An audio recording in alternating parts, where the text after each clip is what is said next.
Alors, bonjour Paul Nebach. Bonjour Marianne, Comment allez-vous? ça va, écoutez, je profite de ce bel endroit, ce château de Centre-Val de Loire qui m'accueille, et dans lequel je passe quelques jours. Alors, bienvenue dans ce magnifique château. C'est vrai que c'est un magnifique endroit dans lequel vous allez nous parler un petit peu de vos projets concernant le nouvel opus des Farandoles 2025. Je vous laisse un petit peu vous en parler. Écoutez, effectivement, je suis en pleine préparation de cette nouvelle édition 2025. Il y a beaucoup de choses qui s'ajoutent aux précédentes, édition très riche. Je peux vous dévoiler le thème, qui sont les arcs-en-ciel du cœur. Très Voilà, bien. thème qui a été choisi d'ailleurs par les premiers vainqueurs de l'édition 2021 qui s'est déroulée à la closerie de la Fuie en Touraine. Et c'était des enfants d'un IEM, c'est-à-dire des enfants en fauteuil, enfants qui ont eu un AVC à 10 ans, etc., et qui ont fait une magnifique œuvre monumentale et qui ont gagné le premier prix du jury et du public. Et cette année, je souhaitais leur rendre honneur en leur demandant de choisir le thème, qui est le thème de l'arc-en-ciel, des arcs-en-ciel du cœur. C'est une très très belle idée, un très très beau projet. J'ai quand même oublié de vous présenter, j'en suis désolée. Donc, vous êtes Paul Nebach, sculpteur narratif, fondateur et organisateur du concept des farandoles de l'art. C'est bien cela? Voilà, tout à fait. Les Fardoles qui ont été conçus en collaboration avec une personne fragilisée. Et c'est pour cela que le dispositif s'adresse à la fois à des artistes professionnels, mais aussi des personnes qui n'ont pas accès à l'art, quelles qu'en soient les raisons. Alors, cette édition 2025 a des nouveautés, notamment des marches solidaires, des défis, et des marches qui vont nous emmener aux quatre coins de la France. Oui, j'ai cru Euh, comprendre qu'il y avait beaucoup de surprises au cours de cette nouvelle édition, hein. Donc, des surprises, de nouvelles propositions. alors, oui, les surprises, ce sont notamment les marches qui sont en hommage cette année à Joséphine Baker et Simone Veil. Très Et intéressant. puis voilà, donc des personnes ici et là dans la France vont faire des marches avec un certain nombre de kilomètres. Ils feront référence à ces deux personnages. Oui. Et puis il y aura aussi un grand défi, le défi de Farandole-toi et marche.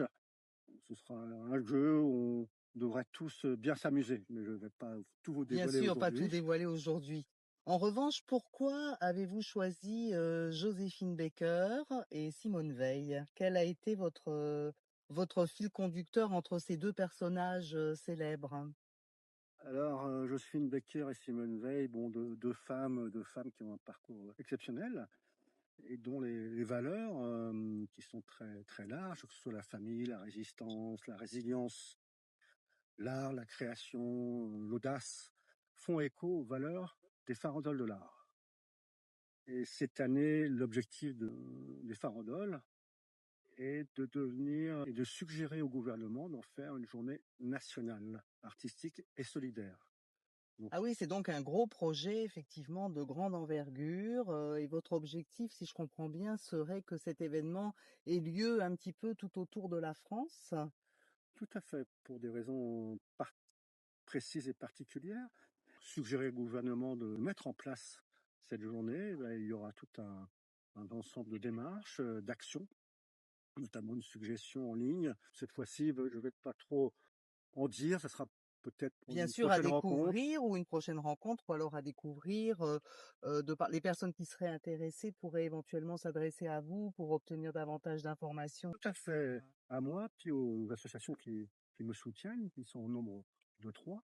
Donc l'association des Monte Cristo, l'association des Trois Éléments et les Paris de la Marseillaise qui sont associés à cet événement, à cette démarche. Puis Oui, donc des aussi personnes qui vous soutiennent quand même, des entités qui vous soutiennent, voilà, les entités intéressantes. qui me soutiennent. Alors, Pourquoi souhaitez-vous que cet événement devienne national? Quel est votre objectif? Qu'est-ce que vous souhaitez véhiculer à travers ça? eh bien, écoutez, les farandoles de l'art sont une porte ouverte, une fenêtre ouverte à l'expression de toute personne, en particulier les personnes fragilisées. il y a un concours officiel, des thèmes qui permettent d'aborder des sujets particuliers. Pour les personnes, les enfants en fauteuil, ce sont les émotions. Pour d'autres, ce sera la qualité de vie, etc. Mais la médiation est artistique. Donc, et l'ensemble de ces thèmes seront promus, je ne sais pas si on peut dire ça, promus par l'image, par des documentaires, des interviews. Et cette année, j'espère bien que tous les artistes présents seront interviewés et pourront se présenter. Oui, c'est très intéressant, c'est très intéressant. Et puis un dispositif national, puisque l'idée de pouvoir intégrer des personnes En qui situation de ont handicap, handicap ou qui ont du mal à fragilisé, fragilisés ou qui ont du mal à s'exprimer dans la société, de pouvoir s'exprimer artistiquement, mais oui, aussi de pouvoir s'y intégrer dans l'organisation et dans des propositions qui vont améliorer ce dispositif. Donc plus le dispositif sera ample, plus les personnes pourront s'exprimer, y être accueillies tout simplement. oui, Sachant qu'il y a aussi, bien sûr, il y a part belle aux artistes professionnels qui trouvent là le moyen d'échanger, de partager avec un d'échanger, autre de public le temps partager, d'une oui, semaine artistique oui, et solidaire. Voilà, donc un cercle vertueux qui avait par ailleurs intéressé le ministère de la de le Culture ministère de la en Culture. 2023. Vous avez été reçu par le ministère de la Culture, Oui, donc voilà, qui est voilà, très... pour exposer déjà un petit peu ce projet, enfin en tout cas parler de votre première version des farandoles de l'art, la deuxième, et ensuite exposer un petit peu ce que vous souhaitiez, comment vous souhaitiez évoluer dans ce projet.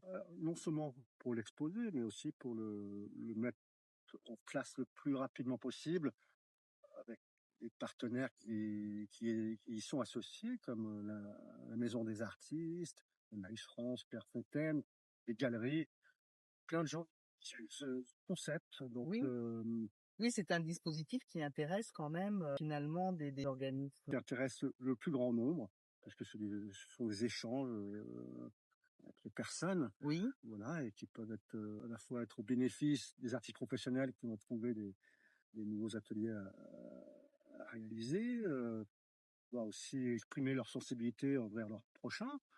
Et puis, euh, et puis voilà, c'est un concept qui a été validé à 2 reprises et qui ne peut que se développer. Donc il faut mettre le paquet sur un maximum de personnes pour m'y aider. très bien. Donc vous parliez par contre en revanche d'une marche au cours de ces farandoles 2025. Donc je pense qu'il va y avoir une période que vous avez définie au cours de laquelle les personnes vont pouvoir marcher ou en tout cas manifester leur investissement, je dirais, dans ce partage, en marchant, en faisant du sport peut-être. Est-ce qu'il y a Oui, tout à des fait. conditions de forme particulières? Est-ce que les personnes ont besoin d'être entraînées? Bah, tout à fait. Après, les marches, il y a 2 marches, une de 13 kilomètres, une autre de Oula. 70. Attention, Oui, le vent emmène les tableaux. Je crois que c'est l'un des vôtres d'ailleurs. oui, c'est ça. Voilà, j'ai souhaité le mettre pour, voilà, pour vous rendre honneur, Merci beaucoup. Oui, oui, puisque je puisque vous recevoir ici, donc c'est très voilà, puis gentil. vous avez exprimé l'intention de participer au Farandole. Je vous Oui. remercie. Donc alors une marche, Bon, donc une marche ou plusieurs, et donc les personnes pourront la faire dans la période du 12 septembre au 30 octobre 2025. oui. Euh, donc Donc peu importe quand, selon selon leur planning, après ça pourra être adapté en fonction de la forme de chacun, avec des distances moindres. Et puis il y aura aussi ce fameux défi dont je vous parlerai une autre fois, qui permettra un éventail beaucoup plus large que la marche. d'accord. Voilà. Oui, donc c'est très très intéressant, effectivement. Eh bien écoutez, je vous souhaite Paul Nebac pleine réussite pour ces farandoles 2025. Je vous souhaite d'être suivi, d'être soutenu, et espérons que le ministère de la Culture va vous entendre et développer ce concept pour les années futures et élargir ce concept sur toute la France, mais d'une manière peut-être plus médiatisée, voilà, de façon à ce que ça se développe et que ça devienne peut-être pourquoi pas une date annuelle ou quelque chose comme ça, une rencontre annuelle, voilà. C'est un petit peu votre objectif, je pense. Oui, oui, tout à fait. En tout cas, je vous remercie d'être venu jusqu'à moi. Et effectivement, Alors, pas que le ministère, aussi des fédérations, plein de mouvements qui existent, et aussi toutes les belles initiatives artistiques et solidaires qui existent partout en France, qui seront invités à se regrouper sur une période donnée dans l'année qui sera fin septembre. Ensuite, les choses se font, à mon avis, si les planètes sont alignées. Sinon, c'est pas le moment, c'est pas la bonne année. Oui. Alors je vous souhaite sincèrement que les planètes soient alignées pour vous, pour ce très très beau projet. Mais je suis convaincue que vous allez être entendu. Merci, à bientôt. Merci, à très bientôt. Merci beaucoup, Paul Nebach. Au revoir.